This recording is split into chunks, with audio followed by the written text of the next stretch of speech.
Cool. All right.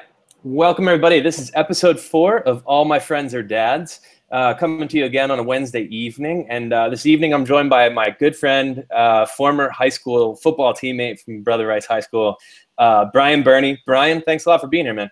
Thanks for having me, bud. Right on. Yeah, glad you could make the time for it.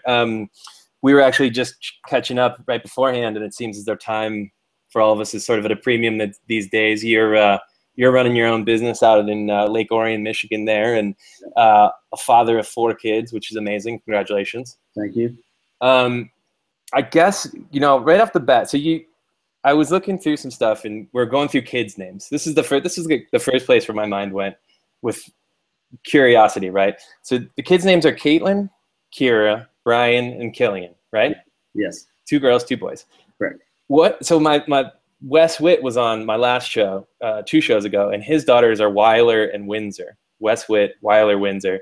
You've got Caitlin, Kira, Killian, and then, of course, Brian. Walk me through the thought process of naming kids. Like, was the K's, because it all begins with K's, was that a conscious decision? How did you guys come up with the name? Not at all. Not at all. I mean, honestly, because we've always known the sex of the baby and the name before they came, because we just wanted to know. We don't play around with I want to be surprised, because I didn't want to be surprised. That I want to make sure we got the pink or the blue or the football or the doll or whatever. Yes. So honestly, we just looked through books, went online with the first one, Caitlin, who's our oldest daughter. We wanted to make sure we had a cool Irish girl name, and that came up, and we really liked it. So we said, all right, cool, Caitlin. Now my wife's name is Kathy. That starts with a K. Yeah. So there's really 4 Ks in the family. Yes. Again, not planned at all. It's just one of those things. So Caitlin came along. Thought it was a beautiful Irish name for a girl. Then number 2 came along, Kira. So Kira in Gaelic means little dark-haired one. Okay.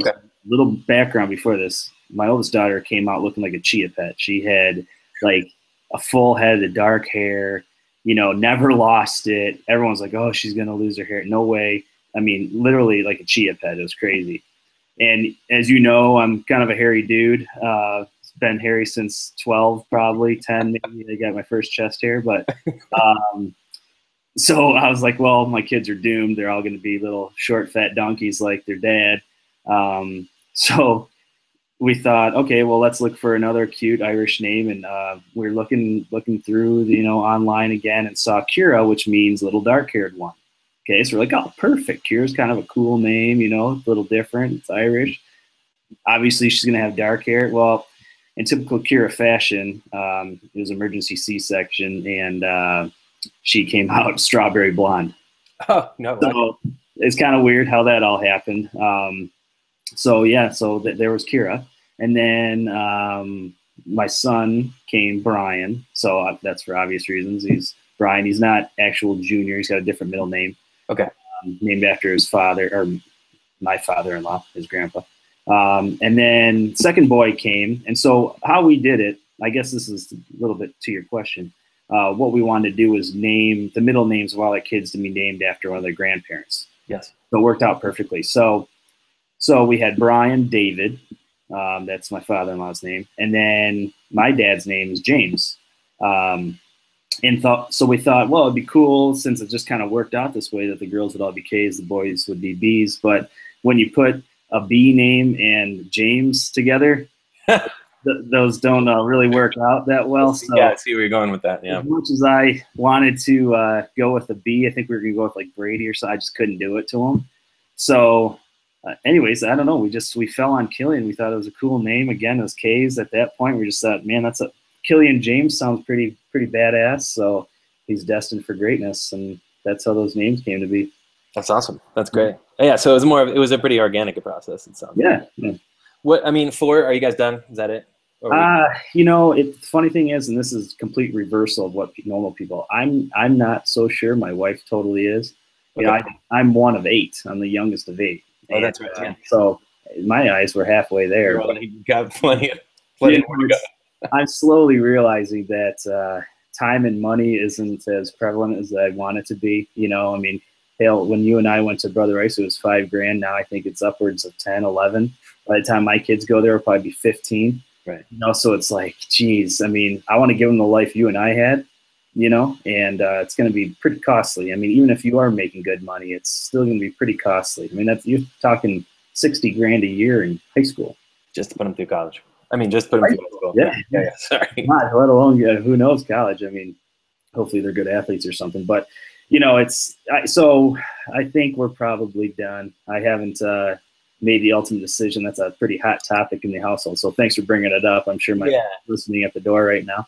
I'm not trying to. I didn't want to stoke any flames of arguments there or anything. No, but I'm pretty sure we're done. But you never know, man. It's not over till it's over. Yeah. Well, I guess so that also kind of answered another thing I was curious about. I mean, so did you kind of went into this wanting a big family? I mean, it sounds like you come from a big family. You wanted a big family. You wanted to kind of bring that same vibe to what you've got going on now. Yeah, absolutely. I mean, it was great growing up with a bunch of siblings. I mean, I was the mistake baby. I was 8 years, after everyone else. But having a bunch of brothers and a sister growing up was awesome. I mean, it still is awesome, And it's just part of my culture is having a bunch of people around at all times, and being able to celebrate birthdays and holidays and be there when you need them and have fun when you want them, and get in arguments too. But that's all fun and games. My wife, she has a half brother and half sister. So she didn't really have the same experience I did. So she's pretty much an only child, but she loves the fact that she's able to have 4 kids, and they're so close in age. I mean, my oldest is going to be 7 in December, and my youngest son just turned 1. So you've got 4 kids 6 and under right now. So it's good and bad. When they're all on the same page of like psychoness, it's pretty tough. But when they're playing together and having fun, it's awesome. Yeah. So. Well, so you have some experience then with siblings and different sexes and things like that. What are you seeing in the dynamic of 2 older girls and now 2 younger boys? I guess the 1-year-old probably doesn't really factor in that as much, but I mean, it's, I've always of the thought of, you want to start a family with a boy so you can take care of everybody, if they're getting picked on and whatever. But, actually I've kind of reversed that thinking, because having girls at the beginning is pretty awesome actually, because one, they're easier as kids, like as babies. I know that changes when they get older, so I'm not really looking forward to that. But, and they very well take care of their brothers. I mean, a little bit too much sometimes, but they're always there to help, and they always want to help, more importantly. So that's been pretty awesome to have them. 2 boys, they're wrestling around, and you can totally tell the difference between boys and girls. I mean, it's pretty cool. I mean, the girls are more helpful and, a little bit more reserved, and the boys are just total meatheads and just, balls to the wall. I've seen, some of the families or like siblings that I've interacted with in other families where the sister is the oldest. I mean, those kids are in line. Like the eldest sister usually makes sure that like everybody falls into line. Things are pretty well ordered. And then you've got, I was the eldest and had 2 younger sisters, and it's kind of like they're always kind of like managing up on that whole process. I'm setting the pace of like what not to do, and then they have a clear cut path. The boys, like if they're at the top, they kind of like make sure it's easy for everybody else to see what not to do, and then the other way around, the girls manage it. So so that's good. It sounds like it's a nice setup though. It is. I mean, you couldn't ask for anything more. I mean, 2 girls, 2 boys, everyone's healthy, everyone's happy, they're all good kids, and so I want to push. So when Caitlin came, were you ready for fatherhood? Probably more than most, just because I had so many nieces and nephews. There's 20 grandkids in our family. 4 of them are mine. So, I saw 16 kids grow up. So I changed diapers, and, I saw them go through their phases. And so it was a little bit easier for me, I think, to handle than I think most people that have no clue whatsoever. You think you're ready. You're not always ready for everything. I mean, there's things, I remember being scared, like the first time she had a fever. I was like, holy crap, you don't know what to do. You're like throw in a bathtub of ice or something. It's like, what do you do? And I remember calling mommy and saying, the hell do we do? And so it was pretty simple. You just get the Tylenol out and monitor, but it's like I haven't slept good in 7 years. Seriously, and I'm sure it's just going to get worse. But so I mean, I guess I was kind of ready, but I don't think you're ever fully ready for it all. Yeah, just so much. That's interesting. I mean, I think as guys, we probably sit there and go like, all right, fatherhood, bring it on. What kind of challenges? I got this. And then you get hit with that. I mean, you're advocating like pick up the phone and call your mom. Because like, you're a guy, you want to be like, I got this, no problem. But like you were like, no, I got to consult the experts. Yeah. I mean, there's no shame in calling mommy in that case. And then you learn, I mean, hell, she raised 8 kids. So it's like what she probably has seen pretty much everything. And, I still don't call mommy all the time, but I mean, there is, she's always there to help if you need it. So that's very beneficial. But I mean, I think I think you're right. Guys tend to think they know everything and can handle it. I mean, you don't need to be a macho man, when it comes to taking care of a sick kid. It's like, you shouldn't try to tough that one out, because there could be something wrong, or you could be doing something stupid, Yeah. How have you changed your approach from having 2 girls to now having 2 boys? I mean, I'm sure. Did you handle them differently? Is it kind of the same? Yeah, I think it was a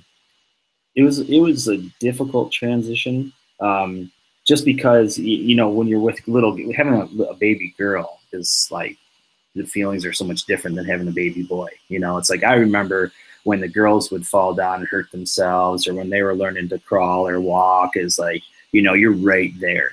And when my boys did it, it's like they fall down and like deal with it. It's like it's okay. I mean, I wasn't even just trying to be like like all tough and rugged. It was just like you really didn't care. Like I didn't want him to hurt himself, but it was just kind of like, hey man, you're whatever, deal with it. It's like it's okay. You just bumped your knee.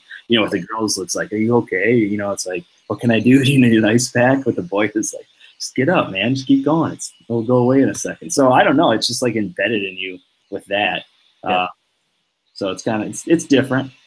Yeah. Huh. What about what kind of like what toys or games or things have carried you through getting 4 kids up and running, basically? Oh man. Or do you just sit them down and watch Notre Dame football? Is that? Nah, I like to do that too. Yeah, they know it's don't screw with me in Notre Dame football. Yeah. But they do like watching sometimes, which is pretty cool. Yeah. So they don't watch the whole thing. But toy wise, there hasn't really been like one silver bullet that they've like all loved. They do like the I mean, there's so much cool things now that you can have. They actually like the old school stuff the best. Huh. Like my tradition is for Easter, and I always get in trouble for it, is I'll go and drop like $200 on like the crap Easter toys that break before like you go to church. You know what I mean? It's like the Slinkies and the wooden airplanes. Remember those things with the rubber bands and little propellers? Like, hell yeah. I mean, that kind of, they love that crap, but it's so cheap it breaks. Kites, like the plastic kites, I still do that. Chalk, that stuff. But I guess the one toy that they really liked over the past few years is automatic weapons, like toys, obviously. Yeah. But they think those are really cool, and I get them like a desert camo and woodland, and try to educate them on that a little bit. But they think that's pretty cool. I mean, even the girls were running around. I mean, Christmas morning we had like a platoon running around in our living room with 4 automatic, or I guess it was just 3, but I was playing along, just running around having fun with that kind of stuff. And this is probably a good talking point too. It's a lot of people don't like their kids having that, but I think that's totally lame. It's like, it's just a reality of life. Like, why would you try to shelter them from that kind of stuff? I'm not saying like we go out in the back 40 and shoot guns every day, but it's it's, I mean, we all played with guns when we were a kid, and we turned out pretty good, so.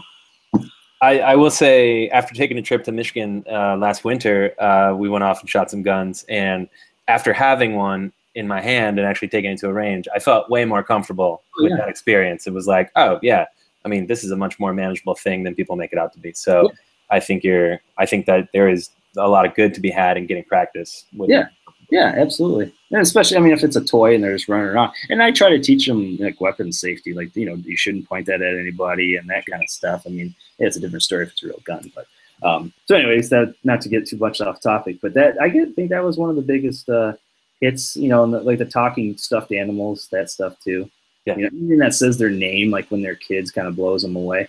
You know, like the talking books and that kind of stuff that can actually, you can program their names. So the more things change, the more they stay the same. They just like the simple, the classic stuff. Honestly, man, I mean, like when we go like to the beach or something, they get a kick out of just throwing rocks and seashells. It's like we just spent $50 on pails and shovels and crap. I mean, they play with that, but it's like I think they have more fun collecting, you know, seashells and rocks than they did with the noodle and all that crap that you'd had to lug up there and, you know, yeah, pain in the ass because it doesn't pack right and all that stuff. So. Well, let me ask you this, and then I'll finish with one more question. So you guys do a lot of lake trips. So, I mean, talk about like water safety with the kids. I mean, so if you're talking to another dad that's going to want to go up to take a vacation or something, I mean, what do you do? What's your, how do you get through that? Or what do you do to make sure everybody comes out of that trip safe? Well, yeah, I mean, you know, a lot of times it's not as stress-free as you want it, you know, because you're watching your kids. I mean, when it comes to lakes, you know, we'll go out in Lake Orion a lot, and we do make them wear life jackets just because the water's so dark, and you know, all it takes is one slip, and they're under. And you know, and obviously, just don't be a complete moron about it, and watch your own kids. But you know, when we're in the pool and stuff, I don't let them wear life jackets, like, you know, because they got to learn. You know, I mean, I think nowadays too many kids have life jackets and floaties and everything, and I know why the parents are doing it, and I get it. But it's like, how the hell do you expect them to learn how to swim, you know, or get out of a situation where, you know, a kid bumps them and they fall down and they don't know how to stand up in the water, you know? So my wife and I always laugh about it because, like, we always talk about the kids that their parents don't care about them because they're running around with like floaties and life jackets. Because I'm like, well, it's like we're in 3 feet of water. It's impossible. Right. Where's your parents? You know? So I mean, I know that's probably not true. Some of them maybe, but. So yeah, I mean, I think it's just common sense and they got to learn, man. They, you know, I'll dunk them and just, you know, they got to learn how to hold their breath. They got to learn how to stand up. They got to learn how to tread water and swim and do that kind of stuff. And how the hell they're going to do it if they always have a crutch, you know, the whole time. So, yeah, but lakes, I don't screw on with lakes because that's dangerous. Mm-hmm. Mm-hmm. So, well, listen. I mean, last question, you know, we usually kind of finish with this is, so if you're talking to a new dad, like, I don't know, somebody you might know, what's your one piece of advice or your one big takeaway for anybody who might be listening on parenting and on fatherhood? You know, honestly, it's do it your own way. I think is the biggest thing. I think there's so many books out there. There's so many do's and don'ts, and don't spank your kids, do spank your kids, you know, don't feed them this, don't feed them that. I mean, obviously common sense plays a big part in this whole thing. But I think, you know, it's okay to do things the way you want to do it. You know, I mean, hell, if you want to put your kid in a life jacket, go for it. He's going to be a douche when he grows up. That's your problem and his problem. You know what I mean? If, you know, if that's what you feel is the right thing to do, go for it. I mean, you don't have to live your life by a manual, especially with your kids. You know, just be a part of their life. I know we joked about before, everyone says time, and that's a big thing. You know, you got to learn how to just take time for everything. Take time for your kids, take time for yourself. You know, I mean, it's okay to like go out with your buddies and have a couple beers because you'll go insane if you don't. Mm-hmm. You know, you're not depriving anybody, because if you go out and have a good time and relax, then you're probably going to be a better dad or husband or whatever when you get back, because you've let off some steam rather than being, you know, cooped up in a shoebox all day or at work, and then you've gone to a soccer game and then this and that, and you've had nothing, no time. That's okay.